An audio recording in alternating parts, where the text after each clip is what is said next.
તો ટિકિટને લઈ અને વડોદરા ભાજપના સિનિયર એમએલએ યોગેશ પટેલની ચોખ્ખી વાત। બહારના વ્યક્તિને ટિકિટ મળી તો તેની સામે લડવાની યોગેશ પટેલે સ્પષ્ટ વાત કરી। બહારના વ્યક્તિઓનો વિરોધ કરવા માટે કાર્યકરોને યોગેશ પટેલે હુંકાર કર્યો। મહેનત આપણે કરી છે તો તક પણ આપણને જ મળવી જોઈએ। સ્થાનિકોને જ ટિકિટ આપવા માટે યોગેશ પટેલે આડકતરી રીતે પાર્ટીને સંદેશ આપ્યો।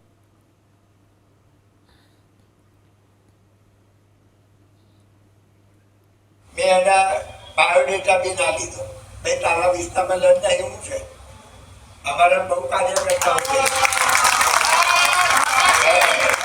भारत माता की ने बारदी कोई आवे तो लड़वानो वा आपने બધા વિરોધ કરવાનો। આજે જો ભાઈ મહેનત આપણે કરી છે, આપણે બધે ફર્યા છે, આપણે મોટરો બસ ભરી છે, આપણે બધું જે પાર્ટીએ જે કીધું છે આપણે કર્યું તો આપણાને ચાન્સ મળવો જોઈએ।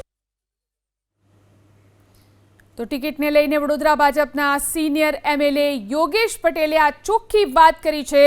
બહારના વ્યક્તિને ટિકિટ મળે તો તેની સામે લડવાની કાર્યકરોને તેમને વાત કરી। બહારના વ્યક્તિનો વિરોધ કરવા માટે કાર્યકરોને તેમને હુંકાર કર્યો। મહેનત આપણે કરી છે તો તક પણ આપણને જ મળવી જોઈએ તેવી સ્પષ્ટ વાત યોગેશ પટેલે કરી।